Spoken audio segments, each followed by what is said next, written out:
Windsor's Country Mornings with Cordell. All right. So, for how's the restaurant going, guys? Fantastic, man. It's blowing up, man. It's I think exceeded our expectations. So it's been really fun to watch. It's been open for a little while now. Has it kind of lent itself with kind of being a music space too, to any opportunities to kind of do a little songwriting, collaborations in that space at all? We don't. Oh, go ahead. One of the amazing things that it's provided is the opportunity to showcase new artists and new writers in town.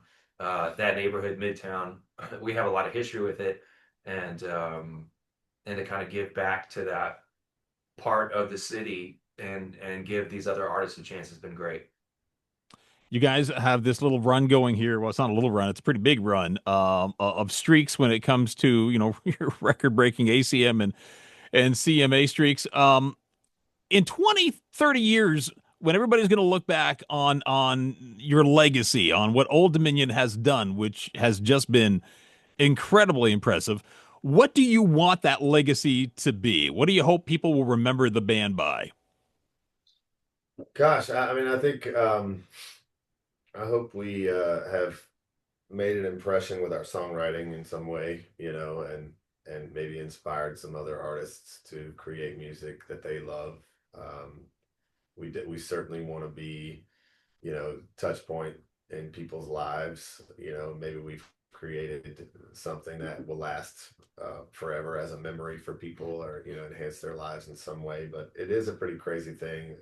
The last CMA Awards, they did one of the montages of all the artists that have been there throughout the years, and there's legends in there. There's Alabama and Merle Haggard, and then us, and it was like, what? It's a strange moment, but yeah, it's just kind of surreal to us that we're even in that conversation still at all. Yeah, I think too. I just watched the Billy Joel documentary, and to watch an artist like that, who at the time he came out, now he sounds like classic music that, I mean, you can't imagine living without. But it's like when he was coming up, they were going, "This piano guy, this doesn't sound like Right. what people want to hear." But that he stayed true to the music that he loved. And I think for artists to look at us, we came along and we didn't sound like what was supposed to be on the radio, but we just played music that we loved. And so hopefully it's a reminder to songwriters and artists, you don't have to sound like what's already out there. Just do what you do. Eventually, if you're around long enough, the genre will catch up to you, not the other way around. Hopefully, that's the Yeah. idea. um, so you got this new album that's coming out here. I think we're just days away. Holy cow, it's coming up real quick here. Barbara, the sixth studio album. This is your most personal yet, as you've said in prepping everybody for the arrival of this. What is making this so personal? Just I think it's just you know it's just where we are in our lives. I think as a band and as men, we've kind of reached the stage where we're a little bit more comfortable, letting our guard down a little bit and just talking about what's going on in our lives a little bit more blatantly than we have in the past. It's not that our other albums haven't had personal moments in them, but we tended to hide those personal moments in a little dance beat, but now we've just grown a little bit and are a little bit more comfortable just putting it out there. What do you notice, people, in terms of your fans over the years? You've been around for a long time now. You've made all these connections. You've been to, many of the biggest cities multiple times. And your connections to your audience, the connections to people out in the crowd from the early days to now, do you notice a little bit of a different vibe? What's changed?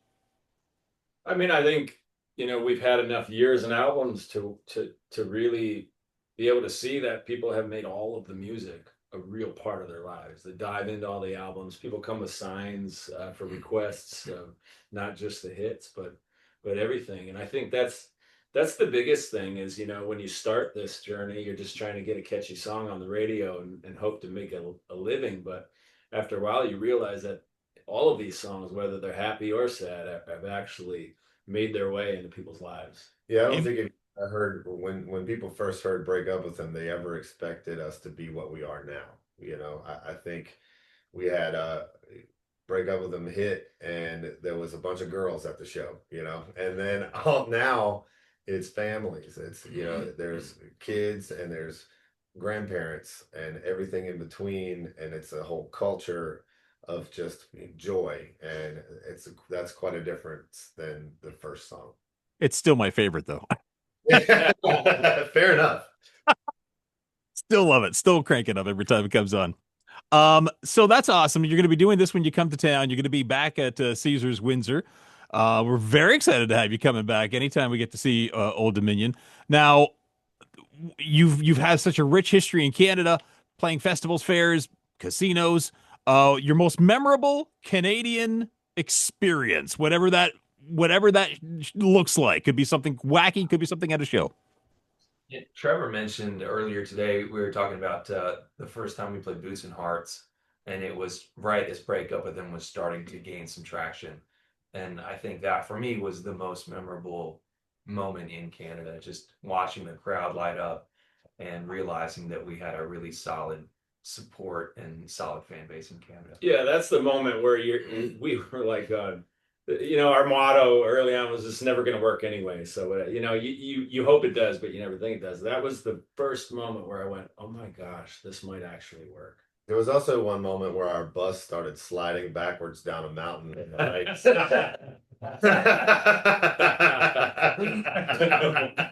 Was that in Alberta?